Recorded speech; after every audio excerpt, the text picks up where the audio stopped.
right, good day, guys. And again, thank you for joining me. This is Sports Unscripted right here on MyColorTV. And my name is Kezar Eguje, the man for all season. This is where we do the banter, where the energies collide, where we do discussions, in-depth analysis about sport, basically football. And it makes it all the way interesting when some teams are playing well and other teams are not really maybe playing like to the way we expect it. And I have somebody with me here to give me like that company I need, the analysis and then the work. Before I do that, over the weekend we had like a few matches played, and talking about that, Arsenal had their own Carabao Cup which they played against Liverpool last night. That match ended 4-5 in a shootout for penalty in favor of Arsenal. The match ended 0-0 in 90 minutes. And that has given Arteta the qualification to the next round, which will be coming up on the 23rd of December. And Arsenal will be playing Manchester City. In that same Carabao Cup, Chelsea got knocked out by Tottenham Hotspur. And that has really put the further pressured coach, Frank Lampard, under more pressure owing to the fact that his start to the season has been abysmal. And that and many more results will be coming to your screen before this very beautiful program expires. And like I said earlier, I won't be nearly said. I have a gentleman beside me looking fresh. Look at the shirt. Look at the stripes of white and blue. The very nice sneakers he has on his foot. Looking sharp. What's happening, man? I'm fine, my guy. I love your beards, man. Small now. We just be doing. Make we reach Ojuku level. That's a very nice energy, though. So I have MCSolo K with me, and Solo K is a Chelsea fan, and I'd asked him to come with a Chelsea jersey, but the guy said he doesn't want to wear the jersey. Why? What happened? Nothing really happened, though. Chelsea is my club. I love them, but though they are making me angry a little bit because of the kind of the pattern the coach is using now. I don't really understand.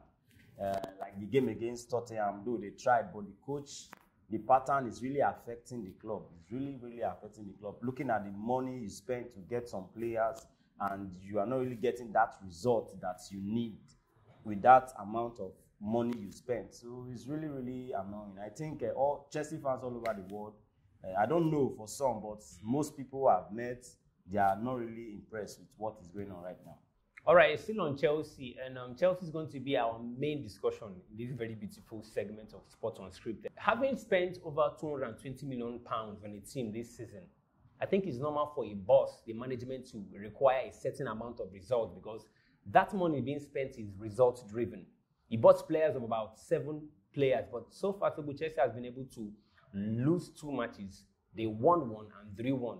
And the management of Chelsea is not really happy with Frank Lampard, and that is the basis why I have a Chelsea fan here with me, just to give us in-depth and maybe to give us what he believes might be the thing that is needed to be done to put that team to the track where the team should be.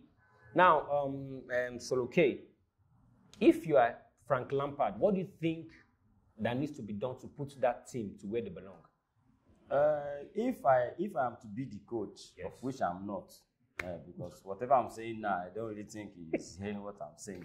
But right, Chelsea, traditionally, when Mourinho came into Chelsea as a coach, the pattern changed. I know every coach has a pattern of playing, but right now, Chelsea does not really have any pattern of playing. We don't know whether we are attacking. We don't know whether we are defending. We don't know whether we are even... Because what they are trying to play, tiki-taka is not Chelsea pattern of football. Is that what they're playing now? It's not. That's what the Lampard is trying to do. It's not Chelsea pattern of football. I remember when you see the likes of Willian, when you see the likes of Pedro, like last 2 seasons ago, you see, when you're talking about counter, then you talk about Chelsea. That's what they are known for. So you think now the absence of Willian and Pedro is affecting that team? It's affecting the team. Though we have players who are yet to play for Chelsea, like we have the likes of Ziyech and all that. So though Chelsea will improve with time. But what is happening now, if it continues like this, it's going to affect the team in times to come. Because you don't expect, there's no aggressiveness in the team. Everybody is just playing soft. Who are you avoiding injury for? You are paid to play the ball. You are paid to play the game. Look at a team like Everton. They didn't sign much player like Chelsea. They didn't have money like Chelsea to sign player. But when they play, look at the game against Tottenham, Tottenham. They played their life. They played as if they are playing for something. As if they want to win the Champions League. Okay, now what do you think is missing in Chelsea? What I think is missing in Chelsea is the attack line is not really giving us that force right now. Okay. The attack line is not really giving us that force. Then the defense line needs to be adjusted a little. We know due to injury, Rudiger is on injury right now. The Thiago Silva, who just came back, is not really fully fit for now. So I believe working on the defense and a little bit the attack will give us a positive result. Now, have you spent all this, like the amount of money you guys spent? Do you think you need to maybe sign more players, or do you think whatever needs to be done has to be within that bracket of the money you guys spent? Chelsea don't really need to sign much players because we have everything we need right now. Okay. I believe it's just a little coming together. The coach should input something positive in the minds of the player. We have Ziyech, we have Pulisic, we have Timo Werner, we have Giroud, we have Tammy Abraham. In the midfield line, there's Kante, there's Jorginho, there's what are they calling, Kovacic. We have boys like Loftus-Cheek who can come in second half to do some damage and all that. Chelsea is really a team that has players right now, but what we need is we need to bracket. We need to make them. The coach need to make them understand that this is a league. I am your coach. You have to play according to how I want it. Despite we know some people play individual football, but at least as a team, we have to come together and make sure we have a positive result. All right, now, MCSolo K sounds like somebody who has been hot so far with how far Chelsea has been performing at this moment. Seriously, I'm hot. And can imagine you being in this position. So I'm just imagining what Lampard will be going through right now.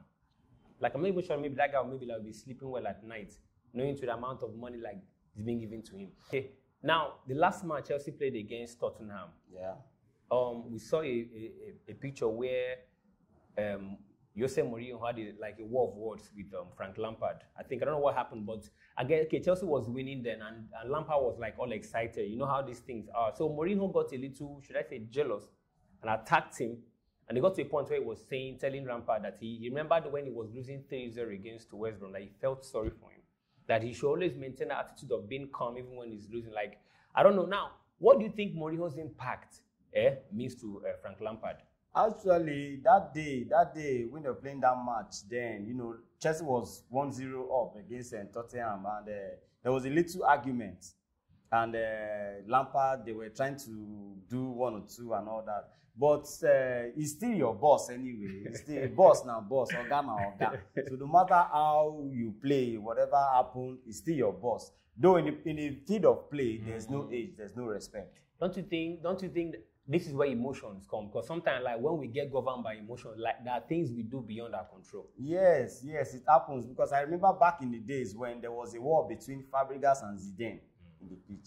There was no respect at all. Okay. My brother, we are playing football, we are in the pitch. Whatever we do in the pitch, final. If we go out. But talking about the word of advice, it's really good. It's really good because as a boss, despite you are still in the club or not, you feel sorry for somebody like that. After spending such amount of money and all that, you are having this kind of poor result because that game was really something not to write home about. All right, now, Chelsea's next match is this weekend, and we know the kind of pressure that Frank Lampard is on. I think to Lampard, that is a must-win match for Lampard. Well, a must-win. In fact, I'm going to London because of that match. I'm going to London because of that game. The match is next tomorrow. I'm telling you. How will you get them? I'm going right away. If I leave here now, I'm going to London. Okay. All right, now, away from Chelsea, we're taking the spotlight all the way down to Manchester United. I mean, so far so good. They were able to sign one player, Van de Beek, and we just have 3 days left before the window closes. That's on 5th of October. And there's been this steady news about, I think it's been lingering for over 3-4 months, that Man United is chasing after Jadon Sancho. And for a reason or two, we don't understand why that deal ain't working, because Man U has the money, and Dortmund knows that Sancho is a very good bargain. So they want to make their money off from Sancho, and as well, they're looking to sign on loan from Barcelona, Dembele, and that's I think those 2 deals has been stretching. Now, so far so good. Now, what do you think Man United is missing in that team to give them that edge? Actually, right now, Man United, they are not really missing anybody. Okay. For me, they have all they need. They have everything they need right now. Bringing in Sancho is just an addition to the team because Sancho is not really a savior for Man U because you have the likes of Van der Beek, you have the likes of Almighty Pogba, you have the likes of Matic, there is Fernando, Bruno Fernandes. The guy is good. Martial. There's Martial, there's Rashford. You have everything. Man U has the kind of players Man U has right now. They can win Premier League with it. Are you sure? If they are all in good form, they can win Premier League with it. Now, imagine someone like Lampard coaching that team. What do you say about it? Someone like Lampard coaching Manchester United. Man, it's just like they gave you sugar in a platter of gold. Okay. So you understand? You think it's possible like him winning a title with that team, Frank Lampard? It's possible. Anything is possible. Season just started. Tomorrow, Chelsea might pick form. Form is like when your full team has a particular level of form, man, there's nothing to write home about. Anybody you meet, I remember when Chelsea has a squad that is even less than this, at least they performed very well. That season, they couldn't win the league, but they were able to beat Manchester City home and away. Okay, now, still on transfer, before we leave here, Arsenal are still in talks with Olympique Lyon to sign Hossein Aouar. And not forgetting this guy has been on their case for over 3 months, Partey of Atletico Madrid. Now, so far so good, nothing has been official, but it looks like Arsenal are in pole position to sign Aouar from Olympique Lyon after the club agreed that Arsenal has met the asking price for Olympique Lyon. Arteta has been like on a very resurgent form so far, having to take Arsenal to a height where they've missed for a very, very long time. And for Arsenal fans, I think like it's an exciting time for Arsenal fans, knowing that the club is going towards a very beautiful direction. Man City has been able to sign a few players, and so far so good. Like Pep Guardiola has not really been like the depth and that killer, should I say, that killer instinct that Man City used to have before. I think that instinct is fading. It has faded because the next one, Chelsea will meet them. Chelsea will beat them 5-1. I pray that happens. No. Okay, you pray. Like you're not even certain. No, Chelsea can beat Manchester City. Wait. How can you compare a squad of Pep to a squad of Lampard currently now? Yes. There's no comparison. But my brother, football is football. Who will believe like now, Chelsea, 27 minutes into the first half, they're already 3-0 down. You can't compare Man City, Leicester. Okay. Look at the comparison. There was a time where the squad of Man City, 3 players in Man City is equivalent to the whole players in Watford. There was a time when was something like that? Like I think 2 years ago. Okay.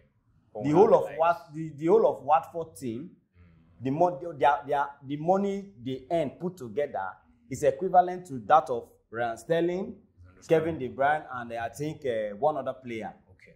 So you can imagine the team. Now, Leicester and Man City now, 5-2. Who would believe that kind of result? Well. And it's Etihad, my brother. Football is a game of surprises, though. You've seen it. You have a point there, but I think realistically, I think I have to admit that Man City has more depth in their squad compared to Chelsea. No, we all know that. Okay, we all know that. They have everything. Okay. They are fire. In fact, they are hot. But anything can still happen. Let's go to the pitch, 11-11. Okay. Now, 2 days ago, there was a Champions League draw. And we had to take a little peek into that draw to find out where the English teams are standing. Now, for a team like Chelsea found themselves in Group E. They're playing, they're grouped with Sevilla, Rennes, and Krasnodar. For Manchester United, they are grouped in Group H with Paris Saint-Germain, Leipzig, and Istanbul Basak.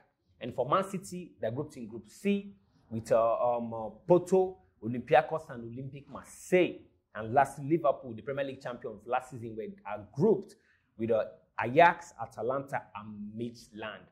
Now, I don't really know what to say about this because a lot of teams surprised us last season in Europe. Teams like Atalanta, you have teams like Lyon, have teams like Leipzig that surprised us last season. Now, for somebody like Pep Guardiola, who has been chasing after this trophy since he's gone with Man City, after having spent a lot of money, do you think that he'll get it right this time? You preparing yourself, others are also preparing themselves. But do you seem like having a chance at it? Knowing like maybe I spent like some money into the squad. Yes. Everybody is trying, but I do really see Man City as a threat for this Champions League. Okay. I don't see Man City as a threat. People we should be looking at now as a threat is the likes of Liverpool, Bayern. We're talking about things like, what are they calling it? Paris Saint-Germain for now. But Man City for now is not really a threat because for the past how many seasons, though they are trying, but that finishing touch has not been there.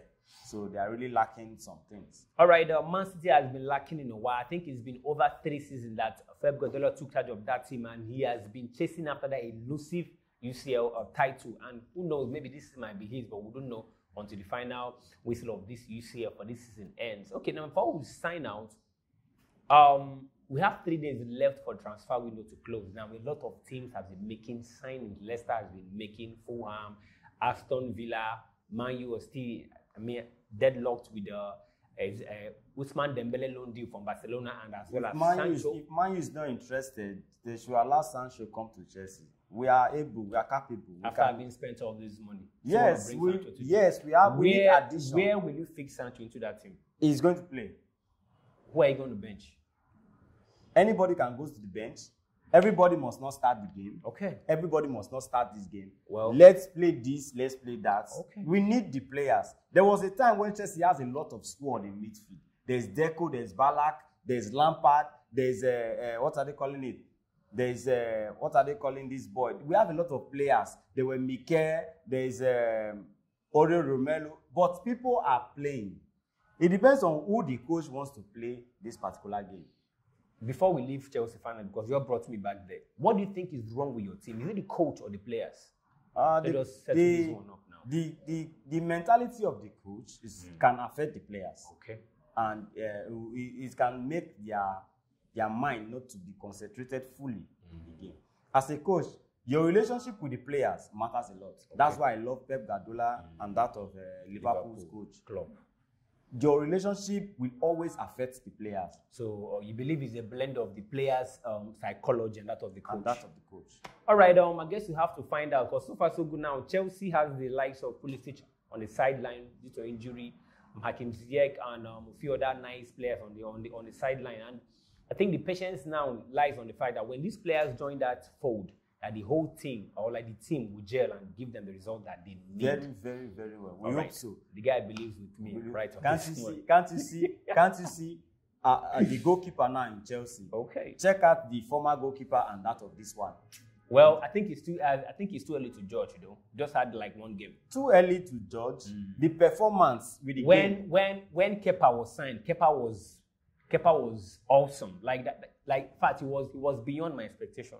Okay. Before maybe like he just dipped in form. So you having to compare Kepa and Mendy now, I think it's too soon. Kepa has never been any day awesome. Awesome. Yeah. Okay. He's my club. Okay. He's my club. I followed him right from beginning. No. Is this guy like, check out the likes of people you should be talking about is that of Manchester United goalkeeper. Okay, Ederson. No, David De Gea. Okay. Right from beginning, we know he has been good. Despite he used to do some giveaway right now where we know. But he has been a good keeper right from beginning. But Kepa has not been that 100% since he came to Chelsea. Okay, no doubt. Well, I think lately Dage has been like in a very poor run of form. You know, just like you said, has been giving away. Yes. And the second keeper, Henderson, has like the guy has been taking every opportunity given to him, wanting to upstage Dage to become the #1 goalkeeper. Well, we'll have to find out when the season progresses. Okay, guys, before we sign out, to bringing you some of the features over the weekend. Man City is playing, Arsenal is playing, Leicester, Man U, Chelsea, and the other teams are playing this weekend. And you know, it's going to be the match week 4 of the EPL this season. So the table is still looking a little scanty, but you know how this thing is. Maybe like before the next 5-6 games, now it will shape up to know who's going to be the winner or people that might not even qualify for Champions League next season. So I want to say a loud thank you to my friend Solo K for coming. Can I get a connect with that? I always like having Solo K because his energy is always there. You know, it just puts me in a mood of laughter.